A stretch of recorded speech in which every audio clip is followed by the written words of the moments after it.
The Three Musketeers by Alexandre Dumas. Chapter 17. Bonacieux at home. It was the second time the cardinal had mentioned these diamond studs to the king. Louis XIII. Was struck with this insistence, and began to fancy that this recommendation concealed some mystery. More than once the king had been humiliated by the cardinal, whose police, without having yet attained the perfection of the modern police, were excellent, being better informed than himself even upon what was going on in his own household. He hoped then, in a conversation with Anne of Austria, to obtain some information from that conversation, and afterward to come upon his Eminence with some secret which the cardinal either knew or did not know, but which in either case would raise him infinitely in the eyes of his minister. He went then to the queen, and according to custom accosted her with fresh menaces against those who surrounded her. Anne of Austria lowered her head, allowing the torrent to flow on without replying, hoping that it would cease of itself. But this was not what Louis XIII. Meant. Louis XIII. Wanted a discussion from which some light or other might break, convinced as he was that the cardinal had some afterthought, and was preparing him for one of those terrible surprises which his Eminence was so skillful in getting up. He arrived at this end by his persistence in accusation. "But," cried Anne of Austria, tired of these vague attacks, "sire, you do not tell me all that you have in your heart. What have I done, then?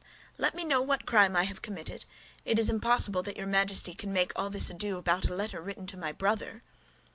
The king, attacked in a manner so direct, did not know what to answer, and he thought that this was the moment for expressing the desire which he was not going to have made until the evening before the fête.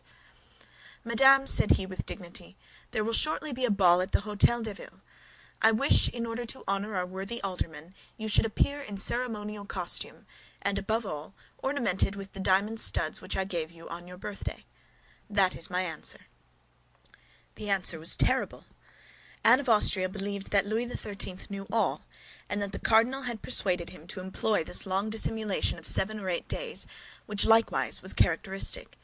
She became excessively pale, leaned her beautiful hand upon a console, which hand appeared then like one of wax, and looking at the king with terror in her eyes, she was unable to reply by a single syllable.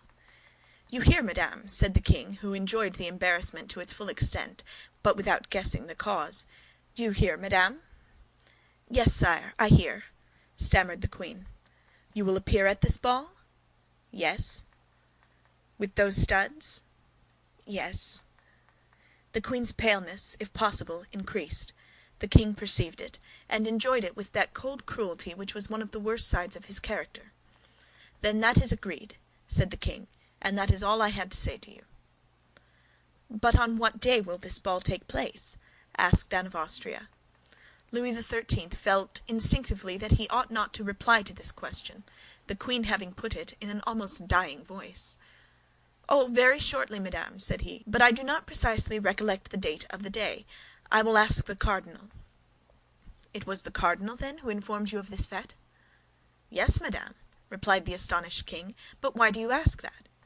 "It was he who told you to invite me to appear with these studs?" "That is to say, madame—" "It was he, sire, it was he." "Well, and what does it signify whether it was he or I? Is there any crime in this request?" "No, sire." "Then you will appear?" "Yes, sire." "That is well," said the king, retiring. "That is well. I count upon it." The queen made a curtsy, less from etiquette than because her knees were sinking under her. The king went away enchanted. "I am lost," murmured the queen, "lost, for the cardinal knows all, and it is he who urges on the king, who as yet knows nothing, but will soon know everything. I am lost! My God, my God!" She knelt upon a cushion and prayed, with her head buried between her palpitating arms. In fact, her position was terrible. Buckingham had returned to London; Mme. Chevreuse was at Tours. More closely watched than ever, the queen felt certain, without knowing how to tell which, that one of her women had betrayed her. Laporte could not leave the Louvre; she had not a soul in the world in whom she could confide. Thus, while contemplating the misfortune which threatened her and the abandonment in which she was left, she broke out into sobs and tears. "Can I be of service to your Majesty?" said all at once a voice full of sweetness and pity. The queen turned sharply round, for there could be no deception in the expression of that voice. It was a friend who spoke thus. In fact, at one of the doors which opened into the queen's apartment appeared the pretty Mme. Bonacieux. She had been engaged in arranging the dresses and linen in a closet when the king entered. She could not get out, and had heard all. The queen uttered a piercing cry at finding herself surprised, for in her trouble she did not at first recognize the young woman who had been given to her by Laporte. "Oh, fear nothing, madame," said the young woman, clasping her hands and weeping herself at the queen's sorrows. "I am your Majesty's, body and soul, and however far I may be from you, however inferior may be my position, I believe I have discovered a means of extricating your Majesty from your trouble." "You? Oh, heavens, you!" cried the queen. "But look me in the face. I am betrayed on all sides. Can I trust in you?" "Oh, madame," cried the young woman, falling on her knees, "upon my soul, I am ready to die for your Majesty." This expression sprang from the very bottom of the heart, and like the first, there was no mistaking it. "Yes," continued Mme. Bonacieux, "there are traitors here, but by the holy name of the Virgin, I swear that no one is more devoted to your Majesty than I am. Those studs which the king speaks of, you gave them to the Duke of Buckingham, did you not?" "Those studs were enclosed in a little rosewood box which he held under his arm. Am I deceived? Is it not so, madame?" "Oh, my God!" murmured the queen, whose teeth chattered with fright. "Well, those studs," continued Mme. Bonacieux, "we must have them back again." "Without a doubt it is necessary," cried the queen. "But how am I to act? How can it be effected?" "Someone must be sent to the duke." "But who? In whom can I trust?" "Place confidence in me, madame. Do me that honor, my queen, and I will find a messenger." "But I must write." "Oh, yes, that is indispensable. 2 words from the hand of your Majesty, and your private seal." "But those 2 words would bring out my condemnation, divorce, exile." "Yes, if they fell into infamous hands; but I will answer for these 2 words being delivered to their address." "I must then place my life, my honor, my reputation in your hands?" "Yes, madame, you must, and I will save them all." "But how? Tell me at least the means." "My husband had been at liberty these 2 or 3 days. I have not yet had time to see him again. He is a worthy, honest man, who entertains neither love nor hatred for anybody. He will do anything I wish. He will set out upon receiving an order from me, without knowing what he carries, and he will carry your Majesty's letter, without even knowing it is from your Majesty, to the address which is on it." The queen took the 2 hands of the young woman with a burst of emotion, gazed at her as if to read her very heart, and seeing nothing but sincerity in the beautiful eyes, embraced her tenderly. "Do that," cried she, "and you will have saved my honor. You will have saved my life." "Do not exaggerate the service I have the happiness to render your Majesty. I have nothing to save for your Majesty. You are only the victim of perfidious plots." That is true, my child," said the queen. "You are right." "Give me, then, that letter, madame. Time presses." The queen ran to a little table, on which were ink, paper, and pens. She wrote 2 lines, sealed the letter with her private seal, and gave it to Mme. Bonacieux. "And now," said the queen, "we are forgetting one very necessary thing." "What is that, madame?" "Money." Mme. Bonacieux blushed. "That is true," said she, "and I will confess to your Majesty that my husband—" "Your husband has none. Is that what you would say?" "He has some, but he is very avaricious. That is his fault. Nevertheless, let not your Majesty be uneasy. We will find means." "And I have none either," said the queen. Those who have read the memoirs of Mme. de Motteville will not be astonished at this reply. "But wait a minute." Anne of Austria ran to her jewel case. "Here," said she, "here is a ring of great value, as I have been assured. It came from my brother, the King of Spain. It is mine, and I am at liberty to dispose of it. Take this ring, raise money with it, and let your husband set out. In an hour you shall be obeyed." "You see the address," said the queen, speaking so low that Mme. Bonacieux could hardly hear what she said. "To my Lord Duke of Buckingham, London." "The letter shall be given to himself." "Generous girl!" cried Anne of Austria. Mme. Bonacieux kissed the hands of the queen, concealed the paper in the bosom of her dress, and disappeared with the lightness of a bird. 10 minutes afterward she was at home. As she told the queen, she had not seen her husband since his liberation.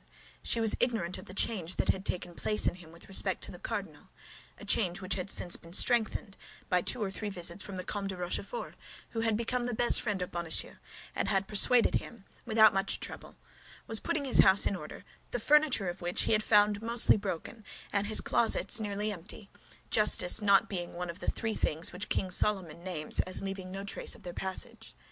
As to the servant, she had run away at the moment of her master's arrest. Terror had had such an effect on the poor girl that she had never ceased walking from Paris till she reached Burgundy, her native place. The worthy mercer had, immediately upon re-entering his house, informed his wife of his happy return, and his wife had replied by congratulating him, and telling him that the first moment she could steal from her duties should be devoted to paying him a visit. This first moment had been delayed 5 days, which, under any other circumstances, might have appeared rather long to Monsieur Bonacieux; but he had, in the visit he had made to the cardinal, and in the visits Rochefort had made him, ample subjects for reflection, and as everybody knows, nothing makes time pass more quickly than reflection. This was the more so, because Bonacieux's reflections were all rose-colored. Rochefort called him his friend, his dear Bonacieux, and never ceased telling him that the cardinal had a great respect for him. The mercer fancied himself already on the high road to honors and fortune. On her side, Mme. Bonacieux had also reflected, but it must be admitted, on something widely different from ambition. In spite of herself, her thoughts constantly reverted to that handsome young man who was so brave and appeared to be so much in love. Married at 18 to Monsieur Bonacieux, having always lived among her husband's friends, people little capable of inspiring any sentiment whatever in a young woman whose heart was above her position, Mme. Bonacieux had remained insensible to vulgar seductions; but at this period the title of gentleman had great influence with the citizen class, and D'Artagnan was a gentleman. Besides, he wore the uniform of the Guards, which next to the Musketeers was most admired by the ladies. He was, we repeat, handsome, young, and bold. He spoke of love like a man who did love, and was anxious to be loved in return. There was certainly enough in all this to turn a head only 23 years old, and Mme. Bonacieux had just attained that happy period of life. The couple, then, although they had not seen each other for 8 days, and during that time serious events had taken place in which both were concerned, accosted each other with a degree of preoccupation. Nevertheless, Bonacieux manifested real joy, and advanced toward his wife with open arms. Mme. Bonacieux presented her cheek to him. "Let us talk a little," said she. "How?" said Bonacieux, astonished. "Yes, I have something of the highest importance to tell you." "True," said he, "and I have some questions sufficiently serious to put to you. Describe to me your abduction, I pray you." "Oh, that's of no consequence just now," said Mme. Bonacieux. "And what does it concern, then? My captivity?"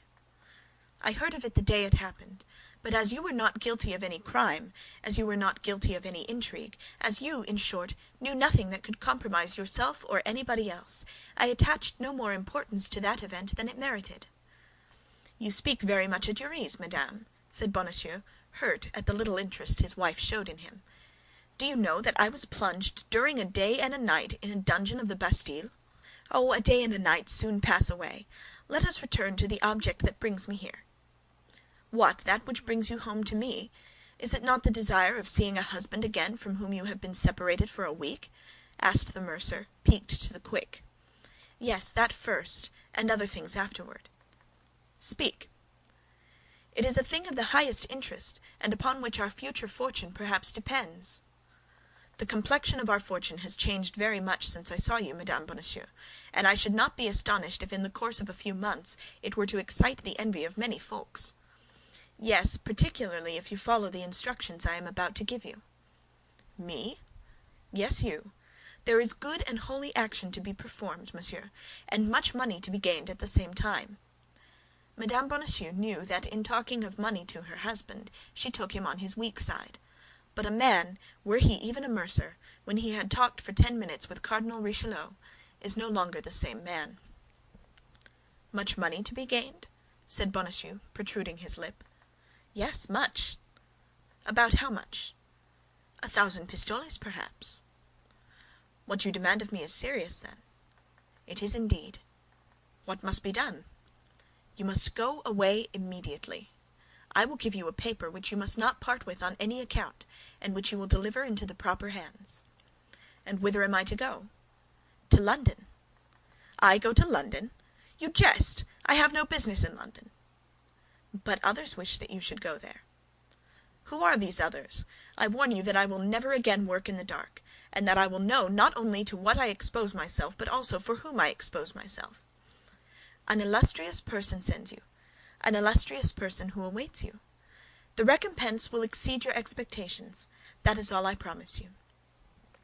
"More intrigues, nothing but intrigues. Thank you, madame, I am aware of them now. Monsieur Cardinal has enlightened me on that head." "The cardinal?" cried Mme. Bonacieux.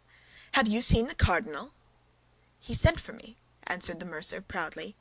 "And you responded to his bidding, you imprudent man!" "Well, I can't say I had much choice of going or not going, for I was taken to him between two guards. It is true also that as I did not then know his Eminence, if I had been able to dispense with the visit, I should have been enchanted." "He ill-treated you, then? He threatened you?" "He gave me his hand and called me his friend. His friend! Do you hear that, madame? I am the friend of the great cardinal." "Of the great cardinal! Perhaps you would contest his right to that title, madame?" "I would contest nothing; but I tell you that the favor of a minister is ephemeral, and that a man must be mad to attach himself to a minister. There are powers above his which do not depend on a man or the issue of an event. It is to these powers we should rally." "I am sorry for it, madame, but I acknowledge not her power, but that of the great man whom I have the honor to serve." "You serve the cardinal?" "Yes, madame, and as his servant I will not allow you to be concerned in plots against the safety of the state, or to serve the intrigues of a woman who is not French, and who has a Spanish heart. Fortunately, we have the great cardinal. His vigilant eye watches over and penetrates to the bottom of the heart." Bonacieux was repeating, word for word, a sentence which he had heard from the Comte de Rochefort. But the poor wife, who had reckoned on her husband, and in that hope had answered for him to the queen, did not tremble the less, both at the danger into which she had nearly cast herself, and at the helpless state to which she was reduced. Nevertheless, knowing the weakness of her husband, and more particularly his cupidity, she did not despair of bringing him round to her purpose. "Ah, you are a cardinalist, then, monsieur, are you?" cried she, "and you serve the party of those who maltreat your wife and insult your queen?" "Private interests are nothing before the interests of all. I am for those who save the state," said Bonacieux, emphatically. "And what do you know about the state you talk of?" said Mme. Bonacieux, shrugging her shoulders. "Be satisfied with being a plain, straightforward citizen, and turn to that side which offers the most advantages." "Eh!" said Bonacieux, slapping a plump round bag, which returned a sound of money. "What do you think of this, Madame Preacher?" "Whence comes that money?" "You do not guess?" "From the cardinal?" "From him and from my friend, the Comte de Rochefort." "The Comte de Rochefort? Why, it was he who carried me off." "That may be, madame." "And you received silver from that man?" "Have you not said that the abduction was entirely political?" "Yes, but that abduction had for its object the betrayal of my mistress, to draw from me by torture confessions that might compromise the honor and perhaps the life of my august mistress."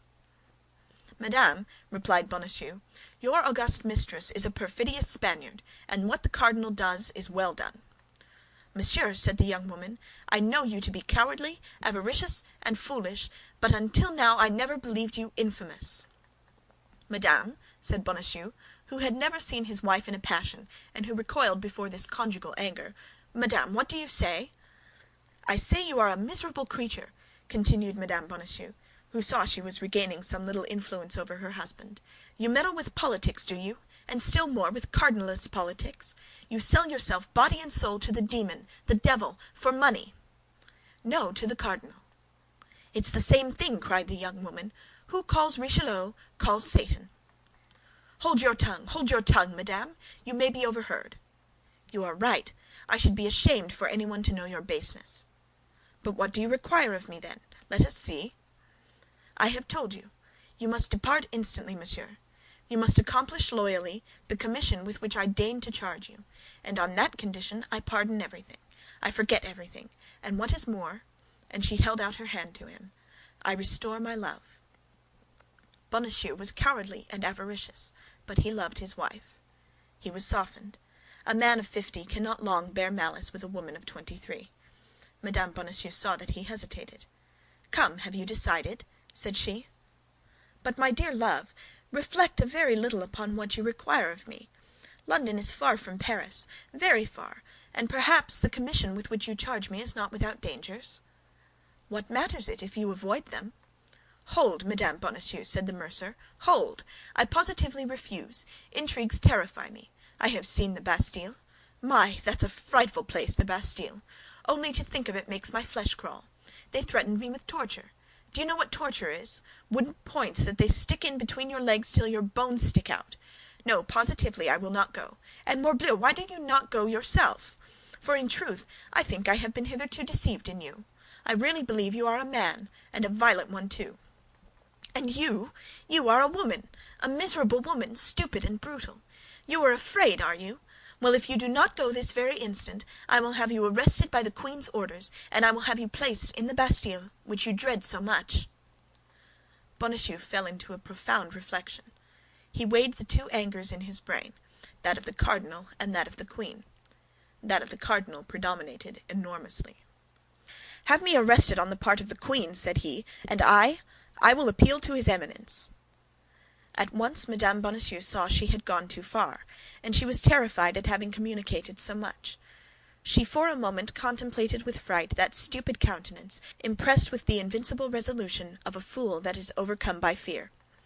"Well, so be it," said she. "Perhaps, when all is considered, you are right. In the long run, a man knows more about politics than a woman, particularly such as, like you, Monsieur Bonacieux, have conversed with the cardinal. And yet it is very hard," added she, "that a man upon whose affection I thought I might depend treats me thus unkindly, and will not comply with any of my fancies." "That is because your fancies go too far," replied the triumphant Bonacieux, "and I mistrust them." "Well, I will give it up, then," said the young woman, sighing. "It is well as it is. Say no more about it." "At least you should tell me what I should have to do in London," replied Bonacieux, who remembered, a little too late, that Rochefort had desired him to endeavor to obtain his wife's secrets. "It is of no use for you to know anything about it," said the young woman, whom an instinctive mistrust now impelled to draw back.